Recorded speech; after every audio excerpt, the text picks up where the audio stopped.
Hey everybody, welcome to Trading Capital's exclusive analysis. In this video we're going to be discussing a special analysis on the overall semiconductor space because I think it's pretty prudent to identify the leading stocks like NVIDIA and some of the other semiconductor names that have taken this market rally higher to new legs, and what I'm potentially seeing here. And I'm thinking that we're very close to a near-term top in the semiconductors. So there's a few reasons why I say that. Well, first off, something different transpired today in the tech space.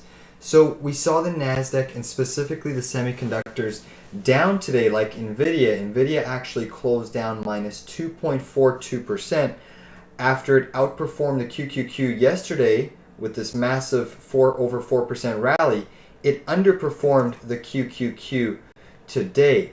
And the importance of the underperformance in the NVIDIA and a couple other semiconductors, there's one simple reason. Today we had the semiconductors underperform even though the yield environment dropped. So if you look at the 2-year yield and the 20 and the 10, or basically all the short and long-term yields, we had a massive down move in the yield market.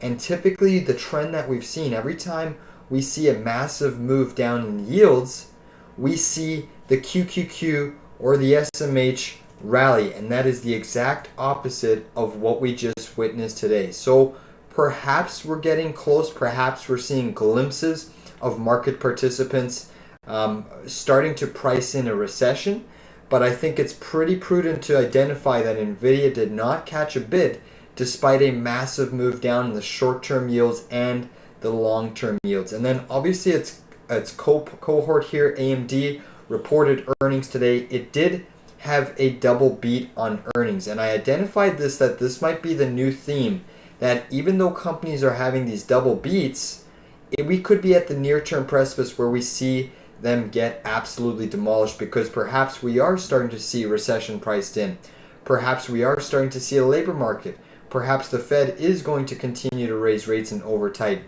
But AMD reported in the after hours, and look at that drop. Down massively in the after hours, down 6.35%. It is sagging the whole semiconductor space down 1.3%. But now the important level that I've identified to my members is to watch the break of this neckline. If you break this neckline, it likely means there's a top in semiconductors, or at least a variety of the semiconductor names. Obviously, NVIDIA still is yet to report earnings, but with the recent run in NVIDIA has some of the highest expectations heading into earnings, basically late in May here. And I'm not saying that NVIDIA can't sell off before its earnings or can't rally, but if NVIDIA holds most of these gains into earnings, the expectations are way too high and it leaves a lot of room for error. And I think that with the Fed, if the Fed comes out more dovish, this is likely going to be the top in NVIDIA. And what I'm noticing about NVIDIA in the after hours here, it is dropping as well, and you're looking to close back inside these previous wick highs. So now I'm potentially watching this as a failed breakout. We haven't got that technical signal on the daily chart on the regular trading session, but if this turns into a failed breakout, and I would not be surprised at the resistance levels we are at with NVIDIA, which I showed in my previous video, a trend line, massive pivot, massive multi-week of consolidation, one of its highest ever PE multiples that it just hit yesterday, and now it is seeing weakness off of AMD. But the common theme that I'm seeing in the semiconductors, and I'll go through Intel as well, because Intel reported earnings a few days ago. Intel reported earnings, double beat, big gap up, and look what happened today. Fade. A massive fade. So we're starting to see some of these leaders that had great year-to-date performance potentially start to become laggers. And this is what the common theme is happening in the semiconductor space. Even if you look at Micron, there were multiple attempts at breaking out, multiple attempts at being pops and fades. Micron reported earnings way down here, which is horrific, and it's still gapped up. And then look what happened. Massive fade 5 days later. Big move up. Massive fade. Big move up. Big fade coming in. So the semiconductors, it's not all sunshine and rainbows out here for the semis.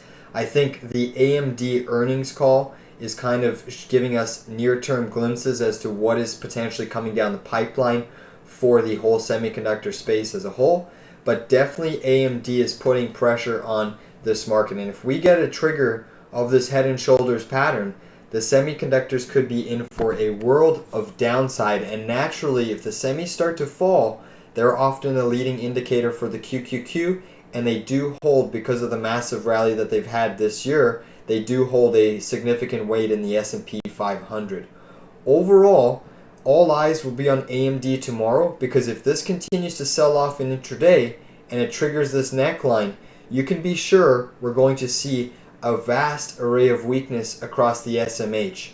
And if that SMH starts to fall, that is not going to be a positive. So to sum things up in this video, you had weakness in AMD earnings, the reaction. You've had a gap up and fade on Intel. You've had numerous gap ups and fade on Micron. You've now potentially have NVIDIA on watch for a failed breakout.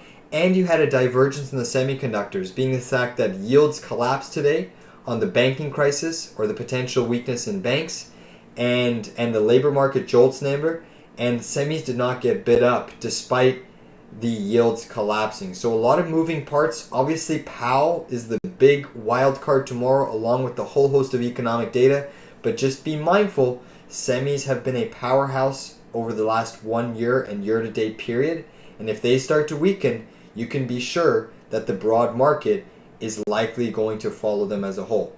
Thank you all. Please give this video a big like down below. Please visit our website at tradingcapital.ca and stay tuned for more market updates. Tomorrow is going to be crazy volatility from 8:15 all the way to 9:15, 10 a.m. data, 2 p.m. rate hike, 2:30 press conference. It's going to be a wild session, so definitely keep watch on your investments.